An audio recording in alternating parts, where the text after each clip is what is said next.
Have you ever wondered what makes a great restaurant? Apart from the food and the service, of course.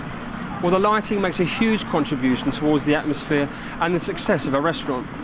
Get the lighting right and a food business goes a long way towards providing the atmosphere that guests will enjoy. They'll stay longer, they'll spend more, they'll tell others and they'll return. So come with me on a lighting safari of London's restaurants, from the endangered to the thriving. Let's see what we can find. We're here at Lutyens Restaurant in High Holborn, and this is an amazing example of good lighting. The atmosphere created here is subtle. The ambience here is so good for eating. The lighting levels are brought down, the downlights are dimmed, and downlights are positioned over a table, but dimmed enough for it to be subtle, not a bright spot on the table itself. The chandelier, which is made from porcelain, filters the light. So the light is like candlelight, creating this milky, beautiful honey-like colour. And the darks are allowed to stay dark, and the lights are light, so there's this subtlety and this contrast between the lights and the darks. I would like to eat here.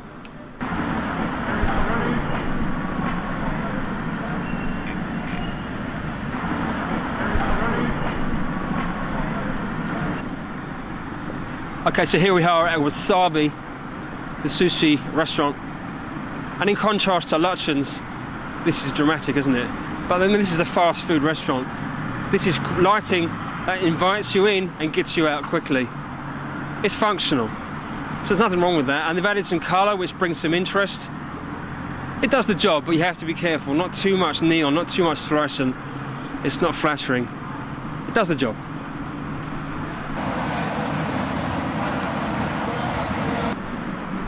Okay, so we're here at Itsu, Health and Happiness. Now this is very similar to what's Wasabi, same type of food, but look at the difference. There's people in here. Now maybe the food has something to do with that, but I think it's got a lot to do with the lighting. Got a fabulous little chandelier up there, great design, but look at the colour temperatures. The colours are different. We've got warm tones in here. This is a place to be invited. It's inviting, isn't it? You kind of want to stay. You want to buy, you want to enjoy your food, not just buy it and run out the door. I think this is a great little scheme. Okay, we're in heart of restaurant land here. We're in Covent Garden. This is the Wildwood Grill and Pizza and Pasta restaurant. Now this is a kind of mid-range restaurant. You want people to stay, you want people to be invited and welcomed. And they've got some subtlety going on. They've got pockets of light. They've got the back walls washed, that works well. But what doesn't work for me is that they've got these single decorative lamps hanging over the tables. Now they're attractive from a distance and they're quite inviting when you see them from outside, but as you actually sit underneath them, they're not flattering. You've got this single lamp right in front of your eyes. It's not very bright, but it does give glare, and the actual light flattens the faces, and it's not a great light for over a table. So quite good for pulling the punters in, but not great for actually using. Not a bad scheme. I like the colour of light, I like the warmth of it, and actually if you notice the back walls actually are a brighter white, so they bring you in, they draw you through. I'll give it a 7 out of 10. We're here at the Cote Bistro in Covent Garden. Now this is a candlelit scheme.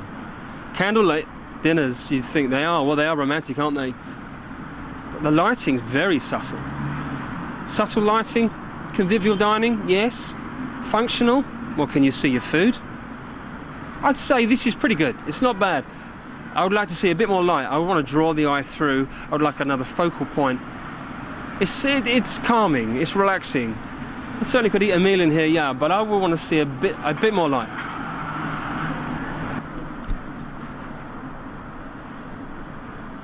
The Sarustra restaurant. Now I find this one really intriguing.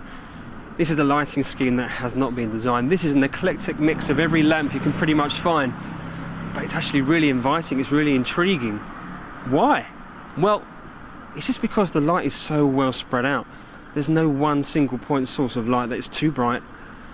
And it's loads of warm colours of light as well. So it's pockets of light everywhere.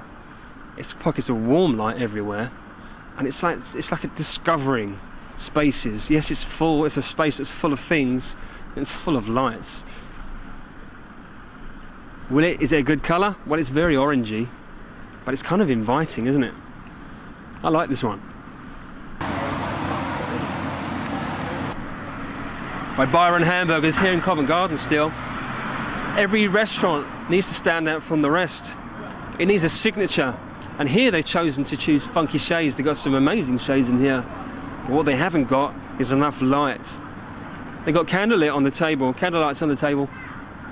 So they give you that intimacy, but they're just tea lights and that's it. They've got dimmed lights within the shades and no other lighting. The only other lights you can see are coming from the kitchen. It's just not quite enough light. The scheme's too flat, it's too bland. It needs more light.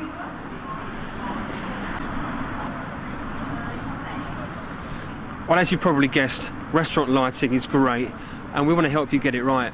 So at your next restaurant project, give us a call at Orange Lighting and share it with us.